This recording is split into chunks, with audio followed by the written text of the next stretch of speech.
अस्सलाम वालेकुम ख़ातिन हज़रात, मैं हूँ इसरार अहमद कसाना। 3-4 चीज़ें बात करेंगे उनके हवाले से और जो डेवलपमेंट्स चल रही हैं इंटरव्यूज़ पे इंटरव्यूज़ और बाकी चीज़ें जो हैं उनका भी ज़रा तज़किया करने की कोशिश करेंगे। लेकिन सबसे पहले हस्बे मामूल इकबाल। और इकबाल का बहुत ही मशहूर शेर जो आप सबको आता है और जो स्कूलों में से हमें याद कराया गया था, वो मैं आपकी खिदमत में पेश कर रहा हूँ याद दहानी के लिए। कि इकबाल कहते हैं कि सबक फिर पढ़ सदाकत का, अदालत का, शुजाअत का। सबक फिर पढ़ सदाकत का, अदालत का, शुजाअत का। लिया जाएगा तुझसे काम दुनिया की इमामत का। ये देखें कितना खूबसूरत पैगाम इकबाल दे रहे हैं और वो बेसिकली ये कह रहे हैं कि सदाकत, अदालत और शुजाअत का आपको सबक जो है वो शुरू करना चाहिए। ये बेसिकली तो यही जो औसाफ हैं, वो अगर आप अपने अंदर पैदा कर लें और इसके लिए दुनिया की कौमों को उसकी वजह बेसिकली ये है कि जो आजकल के हालात हैं, इसमें जितनी भी कौमें हैं, वहाँ पे कोई लीडरशिप नज़र नहीं आ रही, कोई इमाम की ज़रूरत है। और वो बेसिकली कह रहे हैं कि मुसलमान कि तुम उठो और ये जो फ़र्ज़ है, ये तुम ही अंजाम दे सकते हो। और सदाकत से बेसिकली मुराद ये है कि इस कायनात में आपको पता ही है कि इन सच्चाइयों का जो क्लेम करने वाला हो, वो इनका अमली पैकर भी हो, जिनकी तस्दीक अल्लाह ताला का कलाम कर रहा है और फिर दुनिया को इन्हीं सच्चाइयों की दावत देता रहे। और फिर ये भी साथ-साथ ये भी है कि अदालत जो है, वो भी एक बड़ा ज़बरदस्त कॉन्सेप्ट है कि उसका मकसद ये है कि खुदा के बंदों का इंतज़ाम इसके हवाले हो, तो अपने पराये में तमीज़ किए बगैर सबसे अदल व इंसाफ का बर्ताव करे। यानी इतना आदिल हो कि वो ये ना देखे कि ये मेरा अपना है, ये पराया है। लेकिन वो अपना काम जो है वो उसी तरह करता रहे। शुजाअत से मुराद क्या है कि जब खुदा की राह में आपको बातिल कुव्वतों से टकराव का कोई मौका आन पड़े, जिस तरह कि आजकल हम देख रहे हैं पाकिस्तान में जो हालात हैं, तो फिर आप अज़्म और हिम्मत की जो एक बेपनाह तलवार जो है वो बन जाएँ और दुश्मनों की जितनी भी बड़ी से बड़ी कुव्वत भी हो, उससे आप डरें ना। उससे वो जो ताकत है वो आपको हरासा ना कर सके। तो जिस कौम में ये औसाफ पैदा हो जाएँ, वही बेसिकली दुनिया की अमामत का फ़र्ज़ जो है वो अंजाम दे सकती है और इसी के लिए ये मनसब ज़ेबा है।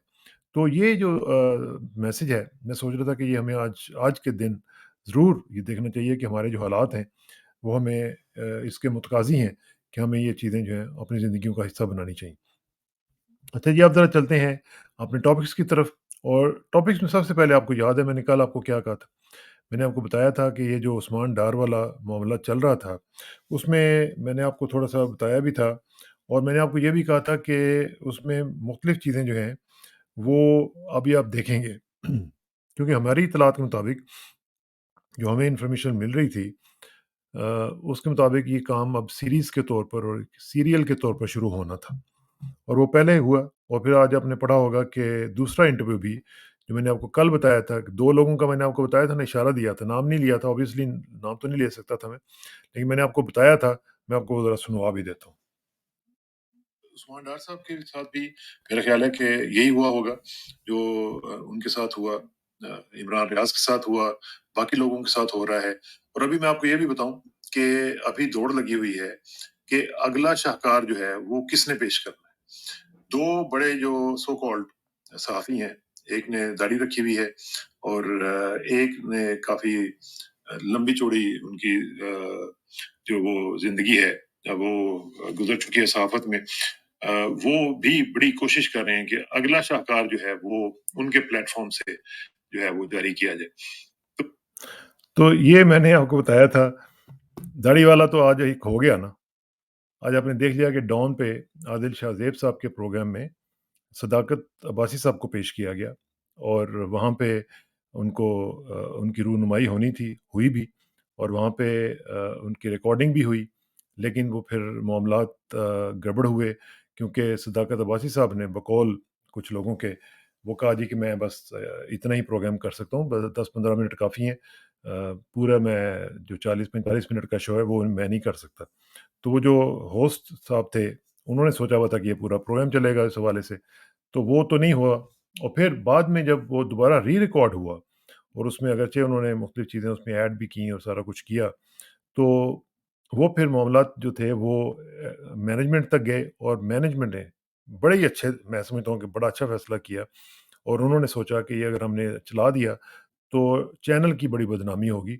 And which is absolutely right, क्योंकि इस वक्त जो हालात हैं इसमें जो भी इस तरह की हरकत करेगा उसके खिलाफ फ्लैग आएगा, उसके खिलाफ लोग जो हैं वो अपनी बात करेंगे।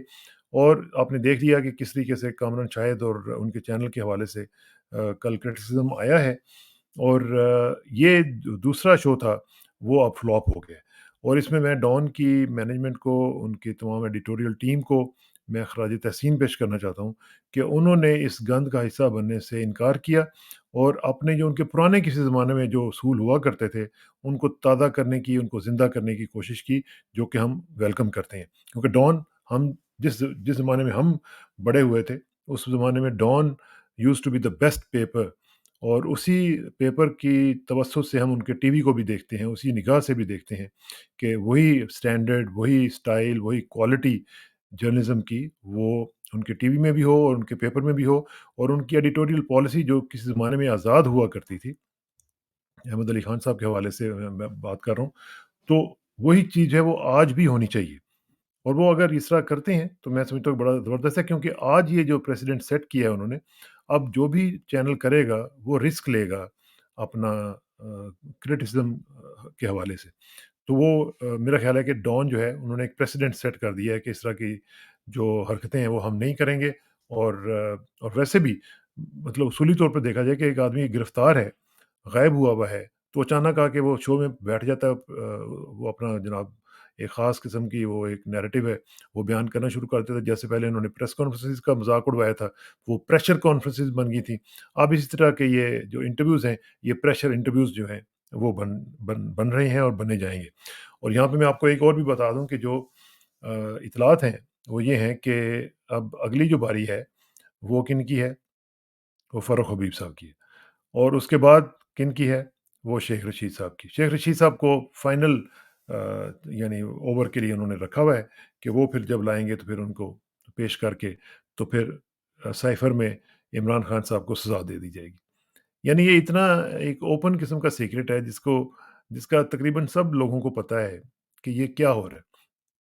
ये मज़ाक है ना, और यही मज़ाक जो है ये हमारे पाकिस्तान को ले डूबा है। और हमारी इस वक़्त ये हालत है। आप यकीन करें, आप लोग जो पाकिस्तान के अंदर रहते हैं ना, आपको शायद उतना एहसास नहीं होता।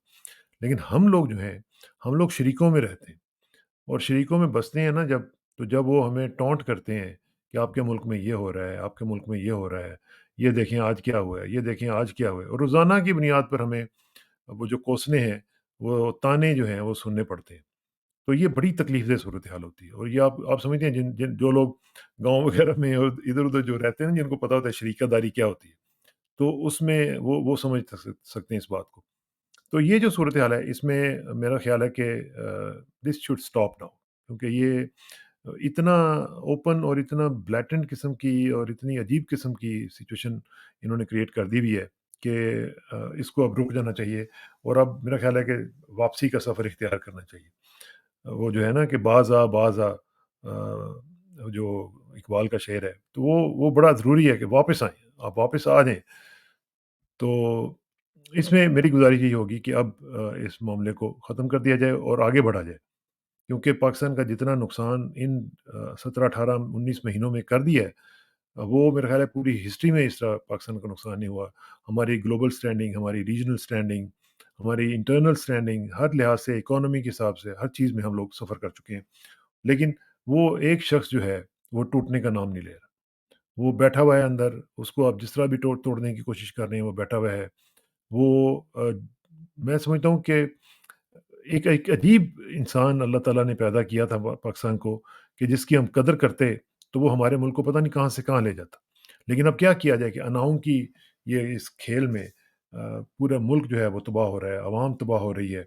लेकिन अनाओं वाले जो हैं, उनको ये एहसास नहीं हो रहा कि हमारी वजह से ये क्या-क्या चीज़ें जो हैं वो हम कर रहे हैं और किस तरीके से पाकिस्तान का नुकसान हो रहा है। आई विश कि उनको समझ आ सके। अच्छा जी, एक और चीज़ जो है, वो सुप्रीम कोर्ट के हवाले से मैं कल पढ़ रहा था और देख रहा था कि जो वहाँ पे शेख रशीद साहब के हवाले से और लतीफ़ खोसा साहब के साथ जो वहाँ पे डिस्कशन हुई है इन्हीं ह्यूमन राइट्स के हवाले से, और जिस तरीके से एक बहुत ही बेहिसी की जो कैफ़ियत थी वो मैं देख रहा था वहाँ पे। हमारे जो जजेस हैं, ख़ास तौर पे सरदार तारिक मसूद साहब जो हैं और इवन बाकी भी जो हैं, जिस तरीके से वो बातें कर रहे थे, तो मुझे लग रहा था जैसे वही वो जो रोम में कहते हैं कि नेरो जो था वो बांसुरी बजा रहा था और वहाँ पे आग लगी हुई थी। तो यहाँ पे भी यही हाल है कि ह्यूमन राइट्स के हवाले से आग लगी हुई है और हमारे जजेस कह रहे हैं हम तो कानून के मुताबिक बात करेंगे, आप कोई इधर-उधर की बात ना करें, कानून की बात करें और कानून जो है वो उसके मुताबिक हम चलेंगे। भई आपको नज़र नहीं आ रहा? क्या आपके घर में अखबार, टीवी चलें वैसे वैसे तो उसूली तौर पे तो आपको अखबार और टीवी नहीं पढ़ने चाहिए, जब आप केसेस सुन रहे होते हैं। लेकिन आपके घर में बीवी भी होंगी, आपके बच्चे भी होंगे, आपके रिश्तेदार भी होंगे और आप में से मुझे यकीन है कि आप सबके पास व्हाट्सऐप, आपके पास फ़ोन, सब कुछ होगा। तो आपको नहीं पता क्या हो रहा है? क्या आपको अंदाज़ा है कि बाहर ह्यूमन राइट्स की क्या सिचुएशन चल रही है? कितनी ख़वातीन अंदर हैं? उनके साथ क्या हो रहा है? कितने जो पॉलिटिकल प्रिजनर्स हैं वो अंदर हैं, उनके साथ क्या हो रहा है? और सबसे बढ़कर इमरान खान के साथ क्या हो रहा है? वो former prime minister of Pakistan है। वो प्राइम मिनिस्टर है था जिसने पाकिस्तान का नाम जो था वो पाकिस्तान का जो एक स्टैंडिंग थी वो पूरी दुनिया में रोशनास करवाई और उसका नाम जो था वो लेके ऊपर उठा। लेकिन क्या आपको एहसास है कि वो उसके साथ क्या हो रहा है? 8-10 फीट के जो एक कमरा है उसमें बंद करके उसको दड़बे की तरह जहाँ पे वो साँस भी सही तरह नहीं ले सकता, उसको वहाँ पे बंद किया हुआ है और आपके जून नहीं रेंग रही। 184(3) की तो आप बात कर रहे हैं कि जी 184(3) तो 184(3) का आप कर लेंगे फैसला तो फिर क्या होगा? क्या आप अपने तकाज़े जो हैं आपके आपसे तो सबसे बड़ा तकाज़ा यकीन करें कि ये जो कौम है it is craving for justice ये क्रेव कर रही है कि हमें हमें इंसाफ़ मिले। लेकिन आप लोग हैं कि आप बैठे हुए हैं। आपके ऊपर कोई कोई फ़र्क ही नहीं पड़ रहा, आपके प्रिविलेजेस, आपके पर्क्स वो सब चल रही हैं। गाड़ियाँ, नौकर-चाकर, इधर-उधर जनाब ठैं-ठूँ वो सब चल रहा है। लेकिन आपको एहसास अगर नहीं है तो सिर्फ़ इसका है कि पाकिस्तान के अवाम जो हैं, उनकी क्या इस वक़्त कैफ़ियत है, क्या हालत है उनकी हुई हुई। तो ये आपके सियासी मामलात हैं, आपने अदालत में भी सियासत को दाख़िल कर दिया हुआ है और आपकी जो प्रायोरिटीज़ हैं, वो भी पॉलिटिकल हैं, वो भी जुडिशियल नहीं है, वो इंसाफ़ के तकाज़ों के मुताबिक नहीं है। आप ये देख रहे हैं कि अच्छा जी मैंने ये फ़ैसला कर दिया तो ये ना हो जाए, मैंने ये फ़ैसला कर दिया तो 2-3 जज जो हैं वो इधर से उधर ना हो जाएँ। ये कौन-सा इंसाफ़ है? ये और ये कहाँ पे होता है? खुदा के लिए आप इसके बारे में सोचें क्योंकि इस वक़्त जो हम देख रहे हैं और जो हर बंदा के देख रहा है, सिर्फ़ सिवाय आपको आपकी जो ऐनक है उसमें तो सिर्फ़ मेरा ख़्याल है आपको सिर्फ़ 5 फुट के फ़ासले के आगे कुछ भी नहीं नज़र आ रहा। लेकिन जो दुनिया देख रही है, जो आम लोग देख रहे हैं, जो सफ़र कर रहे हैं, उनको ये पता चल रहा है कि Pakistan is going down the drain. तौबा इस्तग़फ़ार! हम तो हम तो इस तरह की बात भी नहीं सोच सकते, लेकिन नज़र आ रहा है। इकोनॉमी को आप देख लें, आप पॉलिटिकल साइड पे देख लें, आप जुडिशरी को देख लें। मैंने पहले भी जब आप आए थे काज़ी फ़ायज़ ईसा साहब, मैं आपसे गुज़ारिश ये कर रहा हूँ, मैंने आपसे गुज़ारिश उस दिन की थी कि कम से कम 1 दर्जा नीचे ले आएँ पाकिस्तान को अपनी जुडिशल रैंकिंग में। जो हम अपने टॉप पे गए हुए हैं मतलब 140 पे तकरीबन पहुँचे हुए हैं। कम से कम आपके होते हुए 1 दर्जा तो नीचे आ जाए। तो अगर आप 1 दर्जा भी उसको इम्प्रूव कर लेंगे, तो हम समझेंगे कि ठीक है जी, काज़ी साहब ने बड़ा ज़बरदस्त काम किया था। लेकिन आप लगता नहीं है कि उस तरफ जा रहे हैं आप। अच्छा जी, एक और चीज़ जो है वो जाते-जाते ज़रा थोड़ी-सी मैं आपको बताना चाह रहा था, वो ये है कि ये जो ये नया सिलसिला शुरू हुआ है अफ़गानिस्तान के नेशनल्स को पाकिस्तान से बाहर निकालने का और ये जो इंतहाई ख़तरनाक ट्रेंड है, ये मैं आपको बताऊँ ये पाकिस्तान के लिए बड़ा मुश्किल बन जाएगा। और वो इस तरह कि इसको यूएन भी इसको टेक अप करने जा रही है और इसको अमेरिका ने भी टेक अप किया हुआ है। क्योंकि अफ़गानिस्तान का इश्यू इस तरह का है कि वहाँ पे लोगों को धकेलना वापस कि आप वापस चले जाएँ। और जिस तरह अभी आज भी खबर मैं पढ़ रहा था कि 700 लोगों को वहाँ पे धकेल के अंदर भेज दिया गया है और ये कर दिया, वो कर दिया। ये इस तरह नहीं होता। ये किसी ख़ास तरीके से, किसी बाहमी रज़ामंदी से अफ़गानिस्तान की हुकूमत के साथ मिल के अगर वो नहीं मानते, मुझे पता है वो नहीं मानते, लेकिन आप उनके साथ बातचीत करके आप ये काम कर सकते हैं, वरना नहीं आप कर सकते। आप देखो और जो आपने डेडलाइन दे दिया है कि जी अक्टूबर 31 और 1 नवंबर तक आप यहाँ से चले जाएँ। बाकी 20 दिन रह गए कि 20 दिन में वो सब लोग वाइंड अप कर सकते हैं? ये अजीब से यानी इल थॉट आउट प्लान्स आप बनाते हैं, फिर वो चलते नहीं हैं, फिर वो बैकफायर करते हैं, बूमरैंग करते हैं, फिर आप एम्बैरेस होते हैं। मुझे एक दफ़ा ना वॉशिंगटन में था मैं, तो वॉशिंगटन में एक कांग्रेसमैन ने मुझे कहा, उसने कहा कि इसरार हम लोग जो लॉज़ बनाते हैं, मैंने उससे पूछा, वो आयोवा का था मेरा ख़्याल है वो कांग्रेसमैन, उसका नाम था रॉबर्ट नाय, बॉब नाय जिसको कहते थे। तो वो जो था वो उसने मुझे बताया कि हम लोग जो जब लेजिस्लेशन करते हैं तो it takes too much time, मतलब बहुत ज़्यादा कहता है कि उसपे बहुत ही ज़्यादा हेक्टिक होता है, बहुत ज़्यादा पेंस्टेकिंग होता है। हम एक-एक चीज़ के ऊपर, एक-एक शिक के ऊपर लड़ रहे होते हैं दोनों पार्टीज़ आपस में, और फिर जाके कहीं sometimes after months and years वो कहता है कि कोई एक लॉ जो है वो हम पास करते हैं और का पास करने के काबिल होते हैं। तो मुझे वो क्या उसने कहा कि once a law is made, तो फिर उसके पीछे फिर हम there is no going back. फिर ये नहीं हो सकता कि आपने एक लॉ बना दी है, तो फिर वो उसके ऊपर अमल ना हो। वो कहता है कि जब एक दफ़ा लॉ बन गया फिर आप समझ लेंगे उसके ऊपर अमल 100% श्योरिटी के साथ शुरू हो गया। व्हेयर एज़ उसने कहा कि आपके यहाँ क्या होता है? आपके यहाँ ये होता है कि ओवरनाइट आप लॉज़ प पास कर लेते हैं, और फिर दूसरी बात क्या होती है कि फिर वो उसके ऊपर आपकी एम्बैरेसमेंट ये होती है कि उसके ऊपर आप अमल नहीं करवा सकते। क्या आपके यहाँ कहता है कि जो इम्प्लीमेंटेशन ऑफ द लॉ है वो तकरीबन 0%, बाकी 1-2 जगह पे 1-2% आप करते होंगे, लेकिन अक्सर लॉज़ आपके जो हैं वो इम्प्लीमेंट ही नहीं होते, और ये बिल्कुल सही बात उसने की थी। अभी भी आप देखें ये जो अभी इन्होंने पॉलिसी बनाई है कि जी आप 1 नवंबर तक यहाँ से चले जाएँ। आप देख लीजिएगा, अल्लाह ताला आपको भी ज़िंदगी दे, हमें भी दे। हम देखेंगे कि बाकी जो 20 दिन रह गए हैं, 25 दिन, इसमें हम देखते हैं कि कैसे ये इम्प्लीमेंट करवाते हैं इसको। फिर क्या होगा? 1 नवंबर के बाद फिर कहेंगे कि ओह जी नहीं हमने ये कर दिया, वो बात हो गई थी उनसे और वो नहीं जा सके, और और या फिर ये है कि मिट्टी पाओ, और फिर भूल-भुलाए जाएँगे, हम भी भूल जाएँगे, प मीडिया भी भूल जाएगा, और फिर वो छोड़ देंगे, और फिर हैपीली एवर आफ्टर जो है वो इस तरह करके दोनों अफ्रीकन जो है उनका गुज़ारा शुरू हो जाएगा। ये एम्बैरेसमेंट होती है, ये नेशंस के लिए ये एम्बैरेसिंग होता है कि आप इस तरह की चीज़ें करें, जिनको आप लेके नहीं जा सकते आगे, और फिर आप बदनामी आपकी होती है, मुल्क की होती है, कौम की होती है। अच्छा जी, आखिर में एक चीज़ मैं थोड़ा-सा मैं आपको दिखाऊँगा, और वो एक आर्टिकल है डॉन का, वो मैं आपके साथ शेयर कर रहा हूँ। ये यहाँ पे देखें, ये डॉन का अखबार है, इसका आर्टिकल है नेवर डिस्पेयर, और ये लिखा है अशरफ जहांगीर काज़ी साहब, जो कि साबिक एम्बेसडर हैं, हमारे पाकिस्तान के वहाँ पे रहे हुए हैं। वाशिंगटन में भी मुझे याद है मैंने उनका इंटरव्यू किया था as an ambassador of Pakistan to the US Washington में। और उसके बाद फिर आपको याद होगा कि यूएन में भी रहे, और इराक के रिप्रेजेंटेटिव बन के वहाँ पे भी गए थे। Wonderful person, wonderful diplomat, and what a great intellectual he is. तो ये उन्होंने आर्टिकल लिखा है, मैं पूरा नहीं इसमें आपको तकलीफ दूँगा, लेकिन सिर्फ़ मैं आपको ये बताऊँगा कि उन्होंने लिखा है कि this alliance based for far more on religion and ideology than science has provided the woof and warp of political history in general and Pakistan history in particular.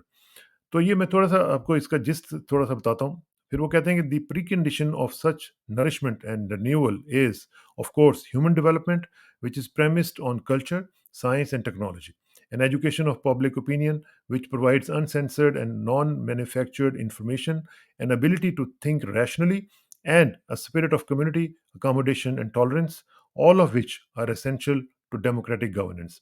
वो कह रहे हैं कि किसी भी मुआशरे के लिए जो डेमोक्रेटिक हो उसके लिए ये चीज़ें बड़ी इंपॉर्टेंट हुआ करती हैं। All of the above has been consistently denied to the people of Pakistan, लेकिन कह रहे हैं कि पाकिस्तान के लोगों को ये चीज़ें जो है वो महरूम रखा गया है उनसे। Culminating in today's state of the nation in which, उसका नतीजा ये निकला है कि जो आज हम जिस हालत में पहुंचे हुए हैं, इन विच यूसर्पर्स, गासिब जो लोग हैं, इन वन फॉर्म और अनदर, एक शक्ल में या दूसरी शक्ल में, एंड ऑन वन प्रीटेक्स्ट और अनदर, या एक और बहाना बना के या एक बहाना बना के, seek to permanently prevail over the people, और वो चाहते हैं कि एक जो लोगों के ऊपर अपनी जो वो है बादशाह जो है वो उसको कायम कर लिया जाए, कॉन्स्टिट्यूशन के ऊपर भी कंट्रोल हासिल कर लिया जाए, and the rule of the law. تو رول آف لا کے اوپر بھی ہر چیز کے اوپر وہ کنٹرول کرنا چاہتے ہیں۔ یہ آپ آرٹیکل پڑھیے گا، بڑا مزیدار قسم کا آرٹیکل ہے، اس میں انہوں نے بڑا خوبصورت ریفرنسز وغیرہ بھی دیے ہوئے ہیں۔ نوم چومسکی کا بھی دیکھیں، یہ جو پیراگراف ہے، اس میں ہم دیکھیں گے وہ کہہ رہے ہیں کہ in his seminal 1967 article on the responsibility of intellectuals, Noam Chomsky makes clear that intellectuals have a choice. کہ نوم چومسکی نے 67 میں جو آرٹیکل لکھا تھا، اس میں لکھا تھا کہ جو دانشور حضرات ہیں، دانشور طبقہ جو ہے، ان کے پاس ایک چوائس ہوتی ہے کہ either as Norman Finkelstein puts it, they devote themselves to the service of truth and justice، یا تو وہ حق کے لیے اپنی خدمات انجام دیتے ہیں، اور یا پھر یہ ہے کہ دے سیک پاور اینڈ پریولیج، یا پھر وہ پیسہ، پاور اور اس طرح کی جو پرکس اینڈ پریولیج ہیں ان کے پیچھے پڑ جاتے ہیں۔ They can not do both, ان میں سے پھر یہ ایک ہی کر سکتے ہیں، دونوں یہ نہیں کر سکتے۔ یا پیسہ ملتا ہے، یا پھر عزت ملتی ہے، یا پھر وہ حق اور سچ کی بات کر سکتے ہیں۔ آپ ہمارے معاشرے میں دیکھیں اس وقت کیا ہو رہا ہے، یہی ہو رہا ہے نا کہ ہمارا جو دانشور طبقہ ہے، اس کی میجورٹی جو ہے وہ آپ دیکھ رہے ہیں کہ سب اس وقت یا تو خاموش ہیں، یا کمپرومائزڈ ہیں، یا پیسے جیسے لے کے، پرکس اینڈ پریولیجز لے کے، کہیں نہ کہیں نوکریاں لے کے کسی نہ کسی آرگنائزیشن کے ہیڈ بن کے بیٹھے ہوئے ہیں۔ اور یہ وہ لوگ ہیں جو سو کالڈ بڑے لبرل ہوا کرتے تھے کسی زمانے میں، جو بڑے جناب باتیں کرتے تھے، ہم یہ ہم وہ، اور جناب سرخ سویرا آئے گا اور یہ ہوگا، اور جناب عام لوگ جو ہیں ان کے لیے ہم یہ کر دیں گے، وہ کر دیں گے۔ آج وہ خود صرف ڈالر خور مافیا کی طرح وہاں پہ بیٹھے ہوئے ہیں، اور کمپرومائزڈ ہو کے سب کچھ دیکھ رہے ہیں۔ لوگوں کے ساتھ ہیومن رائٹس سب کچھ تباہی و بربادی ہو گئی ہے، لیکن ان لوگوں کو نہ کوئی شرم آتی ہے، نہ ان لوگوں کا کوئی ضمیر جاگتا ہے۔ ان کے سامنے اگر کوئی لبرل سو کالڈ اس کے کسی ہیومن رائٹ کے اوپر کوئی وائلیشن ہوگی، تو پھر یہ سب اٹھ کھڑے ہوں گے۔ آپ دیکھیے گا، اب ابھی وقت آئے گا، وقت بدلے گا۔ آج سے 2-3 سال پہلے کی بھی اگر آپ بات دیکھ لیں، عمران خان کے دور میں جیسی کوئی بات ہوتی تھی تو کیسے یہ پتنگوں کی طرح اس کے اوپر آ جاتے تھے اور کہتے تھے کہ جی یہ ہو گیا، وہ ہو گیا، ہیومن رائٹس ختم ہو گئے، فریڈم آف پریس جو ہے وہ جناب خطرے میں پڑ گئی، اور کیسے کیسے آپ نے تماشے دیکھے ہوں گے۔ لیکن آج کہاں پہ ہیں؟ کوئی بھی نظر نہیں آ رہا۔ سب لوگ اپنی اپنی بلوں میں بیٹھے ہوئے ہیں، چپ کر کے دیکھ رہے ہیں کہ وقت آئے گا، ہماری جناب چیزیں جو ہیں وہ بدلیں گی، اور ہمارے پیسے آئیں گے، اور ہماری پیٹیاں شٹیاں سب کھلیں گی اور چلیں گی، تو ہم یہ دیکھ رہے ہیں بس۔ یہ ہے ہمارا انٹلیکچوئل فراڈ جو ہمارے ساتھ ہو رہا ہے، اور جس کی طرف اشارہ ہوا ہے اس آرٹیکل میں بھی، اور ویسے بھی میرا خیال ہے کہ یہ ہمارے لیے بڑا ضروری ہے کہ ہم اس کو ذرا دیکھتے رہیں۔ تو یہ ہے جناب آج کا شو۔ آخر میں دعا کہ میری عزت کے لیے کافی ہے کہ میں تیرا ہی بندہ ہوں، میرے فخر کے لیے کافی ہے کہ تو ہی میرا پروردگار ہے۔ تو بالکل اسی طرح جس طرح میں چاہتا ہوں، مجھے بھی اسی طرح بنا دے جس طرح تو چاہتا ہے۔ سپردم بتمائے خیش رو، تو دانی حساب کم و بیش رو۔ مجھے سراغ سانہ کو کل تک کے لیے اجازت دیجیے، کل ملاقات ہوگی انشاءاللہ۔ اللہ حافظ۔